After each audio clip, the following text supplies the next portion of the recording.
Hello, my name's Kieran, also known as Throat Kicks in certain games, and I thought I'd make this video to talk a bit about my gaming history. So let's start from the beginning. I've been playing video games since I could first hold a controller, and I've loved it ever since. Shame that it's pretty much the only skill I've ever acquired in my life. But there's still time. I hope.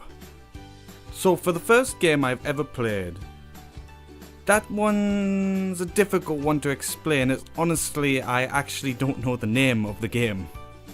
It was on something known as the Atari. It's a very old computer and only used a thing called a floppy disk, which I guess is very alien for most of you out there. But that was the first discs I used, and the Atari was the first gaming system I ever played on. So back to the game. I was very little at the time of playing this game, and I only really knew it as what I thought it was called, which was the Little Man. Don't ask me, I was small and not exactly an expert at naming things, but all I remember is that it was an RPG, where you were a guy going on an adventure to find something. It's very obscure, maybe a magic hat, or a goat, or maybe a goat wearing a magic hat. It was very unclear, and I really don't remember anything much about it. But I do remember it being fun, and I guess that's the most important part. The best way to imagine it would be probably Baldur's Gate, but shittier, and not much really going on, and 2D, and then you can think of the Little Man. I don't even know why I talked about this game. Oh yeah, because the only other game I could think of in the Atari was a game called James Pond, which involved being a fish in a suit or something, and most chances probably being high on drugs from what I remember of the game. It was unusual, that's for sure. After that I played a lot of Sega, which was great, and had a lot of gems back in the day, such as Sonic and Sonic 2, and a bunch of games that I don't remember which involved shooting a lot of things, but it was a very good system, but it was definitely a fun system to play on, especially when you were small. And then the PS1 came along with classics such as Spyro and Crash. Ah, the good old days. So the other question I was going to answer is, what is my most anticipated game for 2017? And the first thing that instantly pops in my mind would be Dawn of War 3.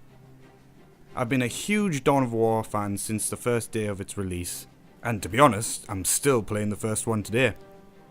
I love the Warhammer universe, and the huge battle scenes in Dawn of War really bring that to life. It's always been an all-time favourite RTS for me, and always will have a soft spot in my heart. Dawn of War 2 was a great game, but I must say I always went back to the first one. In my opinion, they scaled down the battles a bit too much, and it felt like the game was a little empty for me. It just didn't pack the same punch as the first one. And between me and you, the bigger battle scenes really brought Dawn of War to life for me. So the small skirmishes within Dawn of War 2 just never really sold it for me. So I've seen a lot of footage from Dawn of War 3, and what I've seen so far has really got me excited, because it looks like they're bringing the huge scale battles back. So that alone is keeping both my eyes fixed on this game, and I'm checking up everything that pops along, and I just can't wait for this to come out. Now, I know Sega is the publisher of this game instead of THQ, which sadly isn't around anymore, but I must say that I'm not worried. I loved Company Heroes 2, and I really like what Sega did with it, and the freedom they gave the designers and the devs of that game. So I feel Dawn of War 3 will have no problems coming out as a great game, especially with Relic behind the reins. There are only two concerns I have so far.